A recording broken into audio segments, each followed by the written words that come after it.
AP ముఖ్యమంత్రి చంద్రబాబు నాయుడు మీడియాతో మాట్లాడుతున్నారు. లైవ్ లో చూద్దాం. చూస్తే బాల్య వివాహాలు, చిన్న పిల్లలకే పెళ్లిళ్ళు చేసేవాళ్ళు, భర్త చనిపోతే భార్య కూడా సతీ సహగమనం చేసేవాళ్ళు. ఇలాంటివి చేస్తూ ఉంటే అలాంటి మూఢ నమ్మకాలపైన రాజీ లేని పోరాటం చేశాడు, ఉద్యమాలు చేశాడు. అనాథ బాలికలకు ఎవరైనా పెళ్లి కాకుండా పిల్లల కంటే కూడా వాళ్ళను కూడా ఆదర్శంగా తీసుకుని వాళ్ళందరికీ ఆశ్రమాలు కల్పించిన వ్యక్తి పూలే గారని చెప్పి నేను మీకు తెలియజేస్తున్నా. రైతుల అప్పులపైన పోరాడాడు, రైతుల్లో చైతన్యం తీసుకొచ్చాడు. తక్కువ ఖర్చు పెట్టాలి, ఎక్కువ ఆదాయం సంపాదించాలని రైతుల్లో కూడా రైతుల కోసం పోరాడిన వ్యక్తి పూలే గారు. సమానత్వం, మానవతా విలువలు, విద్యా హక్కులు ఇలాంటి విషయాలలో ముందుకు పోయారు. మీరు ఒక్క విషయం గుర్తుపెట్టుకోవాలి, ఒకసారి చరిత్ర నెమరేసుకోవాలి. చరిత్రలో ఏం చేశారు ఎవరని ఆలోచిస్తే మీలో ఒక చైతన్యం వస్తుంది. భవిష్యత్తుకు మన ప్రణాళికలు తయారు చేసుకునే పరిస్థితి రావాలి. మీరు ఒకసారి చూసినప్పుడు తెలుగుదేశం పార్టీ వచ్చే వరకు వెనుకబడిన వర్గాలకు న్యాయం జరగలేదు. ఈ రాష్ట్రంలో నేను గర్వంగా చెప్పగలుగుతున్నా, వెనుకబడిన వర్గాలకు న్యాయం చేసిన ఏకైక పార్టీ, చేస్తున్న ఏకైక పార్టీ తెలుగుదేశం పార్టీ. ఇదొక చరిత్ర.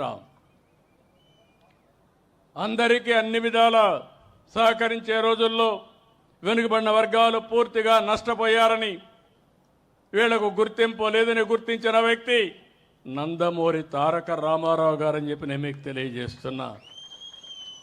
అక్కడి నుంచి ఉద్యోగాల్లో 33% రిజర్వేషన్లు పెట్టాం. అదే మాదిరిగా ఏవైతే స్థానిక సంస్థల్లో 33% రిజర్వేషన్లు పెట్టాం.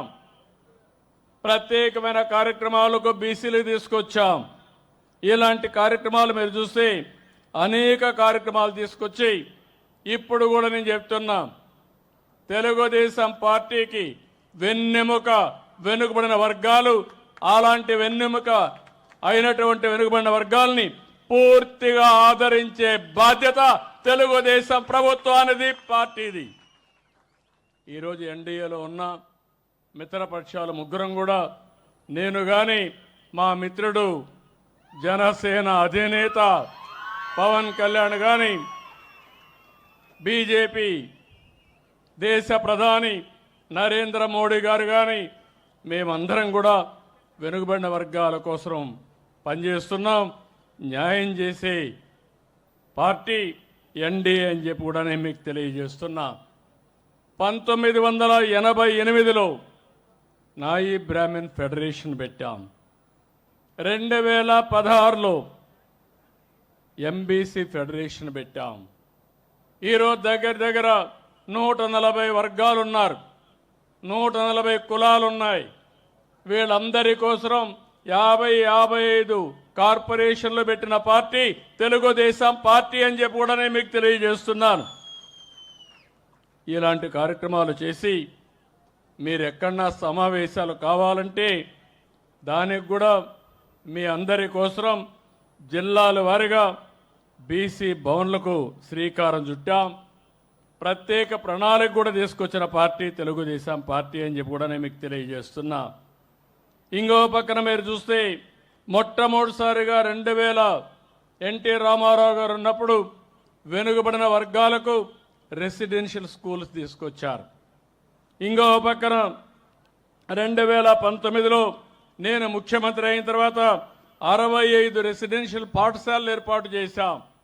నా ఆలోచన ఒకటే, అన్ని వర్గాలతో సమానంగా, అవసరమైతే అన్ని వర్గాల కంటే మిన్నగా ముందుండే విధంగా వెనుకబడిన వర్గాలను తయారు చేయడమే ఈ ప్రభుత్వ ఆలోచన ధ్యేయం అని చెప్పి కూడా నేను మీకు తెలియజేస్తున్నా. 108 బీసీ రెసిడెన్షియల్ స్కూల్స్ ఉంటే 75 దాకా తెలుగుదేశం పార్టీ హయాంలో వచ్చాయి. మత్స్యకారు కుటుంబాలకి దగ్గర దగ్గర ఒక 9 రెసిడెన్షియల్ స్కూల్స్ పెట్టాం. కొన్ని స్కూల్స్ ఉంటే ఇవన్నీ కూడా జూనియర్ కాలేజీలుగా చేసి ముందుకు పోయే పరిస్థితి తీసుకొచ్చాం. వెనుకబడిన వర్గాల పిల్లల్లో మాణిక్యాలు ఉన్నారు. సరైన చేయూతిస్తే బ్రహ్మాండంగా రాణించే అవకాశాలు ఉంటాయి. అందుకే ఈ ప్రభుత్వం ఎవరైనా విదేశాల్లో ఏ యూనివర్సిటీ చదువుకోవాలన్నా ఒక్కొక్కరికి 15 లక్షల రూపాయలు సబ్సిడీ చదివించిన ప్రభుత్వం ఈరోజు ప్రస్తుతం ఉండే ప్రభుత్వం అని చెప్పి కూడా నేను మీకు తెలియజేస్తున్నా.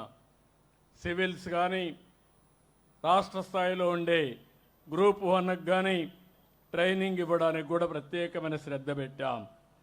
ఇంకో పక్కన మీరు చూస్తే 405 కోట్ల రూపాయలు సంక్షేమ హాస్టల్ కోసమే ఖర్చు పెడుతున్నాం.